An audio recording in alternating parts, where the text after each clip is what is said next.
tonight's talk is consciousness, creativity, and the brain. And if you have a golf ball-sized consciousness, when you read a book, you'll have a golf ball-sized understanding. When you look out, a golf ball-sized awareness. And when you wake up in the morning, a golf ball-sized wakefulness. But if you could expand that consciousness, then you read the book, more understanding. You look out, more awareness.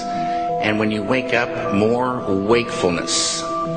It's consciousness. And there's an ocean of pure, vibrant consciousness inside each one of us. And it's right at the source and base of mind, right at the source of thought, and it's also at the source of all matter. There is no matter as such. All matter originates and exists only by virtue of a force which brings the particle of an atom to vibration and holds this most minute solar system of the atom together.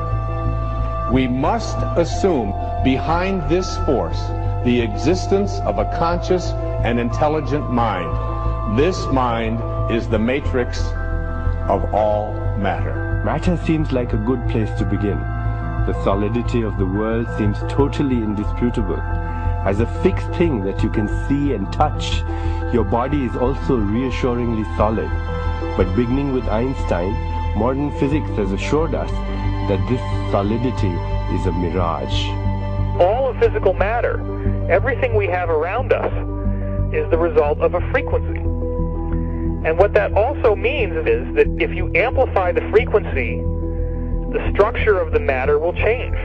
What this self-contained system is a hologram. It's what I call the super hologram. Everything within it is an expression of that hologram. This is one of the great characteristics of a hologram, is that every part of a holographic picture is a smaller version of the whole. It's as if reality is so connected that when you look at one small part, you can see things about other parts. That the entire whole is contained in the part.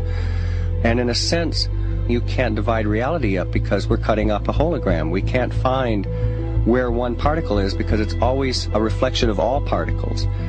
In a hologram, the whole pattern is whole and complete unto itself.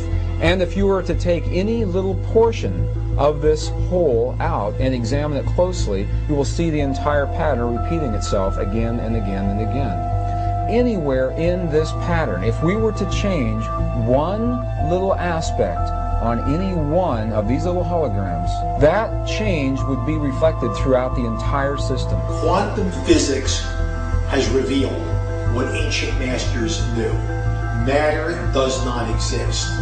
The concept of substance arose from the philosophy of Aristotle, and from that concept came science's conception of matter. The fact of the matter is that the substance of the universe is consciousness. Belief that the substance of the universe is matter leads to what I call a fear-greed dichotomy. As people in their quiet desperation attempt to accumulate as many material possessions and riches as possible. In fact, the substance of the universe is consciousness. Therefore, it is behavior that is important. If you get into the realms of fear, fear is a very slow, dense vibrational state. And the more you embody fear, and the whole of this manipulated society is globally is structured to make us fear, to make us have stress, to make us worry about tomorrow, and have guilt about yesterday, and forget about now. It brings us into a slow vibrating dense state. We should be very careful about what we believe about the future. The more you attach to a belief system, the more, if reality is holographic, you're helping create it by believing it. And you know, the great clairvoyant Edgar Cayce said that our every thought, that reality is built out of thought, and our every thought starts to build reality, and we're like, every thought is like a spider, we're like spider spinning web, and that web starts to build and build. Information is the key, because this matrix, this illusory reality that we think is real, people say to me, what is the matrix? Answer, it's information. Information creates fractals. As information flow increases, the number of fractals, mathematically speaking, increase. This was demonstrated by a mathematician named Theodore Gordon. Fractals are unpredictable functions, so things are becoming more and more unpredictable. When you start getting into fractals and chaos theory, when you look at it in terms of a society, this is where it starts to cross over into the so-called Illuminati or the negative elite, the world leaders with their philosophy of order out of chaos. There is some truth to that, in the sense that when the system becomes highly destabilized, there will be random shifts that suddenly self-organize into higher complexity. At the subatomic level, reality behaves in accordance with the expectation of the observer, or the measurer, the scientist. Why is that remarkable? Because everything in the universe is composed of those subatomic particles. These atoms are particles that are whirling at lightning speeds around huge empty spaces, and the particles aren't material objects. They are fluctuations of energy and information in a huge void of energy and information. What the science now is showing is that when you can change the field that the atom is in, you change the atom. And we're made of those atoms. So when we have feelings in our hearts, we're changing the field that connects the stuff everything is made of, and we literally are altering our physical reality. Once you establish the reality we live in, and the nature of what the physical body is, it's a biological computer, and the nature of what we are, which is consciousness, and then you start, as I have, looking at the way this world is structured and how it works and why they do this and why they do that, it suddenly brings into crystal clarity why the world is structured as it is. Because, you know, people look through their eyes and they think this is the world, but it isn't. It's a tiny, tiny frequency range within an infinite energy field of infinite frequency ranges.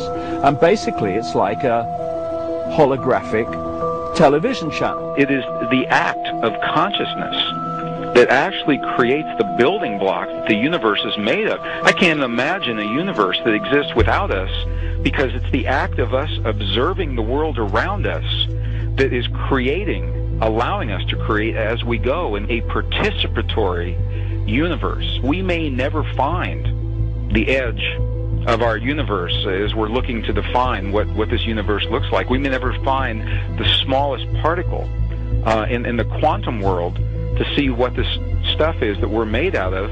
And the reason is because everywhere we look, everywhere that consciousness explores with the expectation that something will be there, that exploration, that act of looking, observation, is the act that creates something for us to see. That we are actually building this universe as we go. Consciousness is the programming language of the universe. We are consciousness conductors. That's what we do. That's who we are. Consciousness comes through us. It emanates from us. We are the creators. We are the ones who are targeted on this planet because we are the ones who transmit the reality just like everybody else does.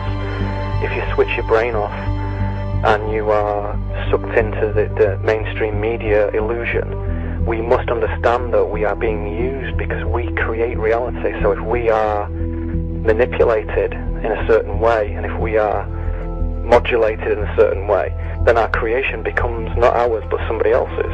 And what happens if we all do it? Everyone in this room decides to take control of reality. I'm talking about reality. I'm talking about quantum physics. I'm talking about taking control of things from the quantum level up, from the molecular level up, and it works. One of the things we're actually dealing with is as I say, some kind of operating system that can be hacked using words. The world is like a ride at an amusement park, and when you choose to go on it, you think it's real, because that's how powerful our minds are. And the ride goes up and down and round and round. It has thrills and chills, and it's very brightly colored, and it's very loud, and it's fun for a while. Some people have been on the ride for a long time, and they begin to question, is this real or is this just a ride?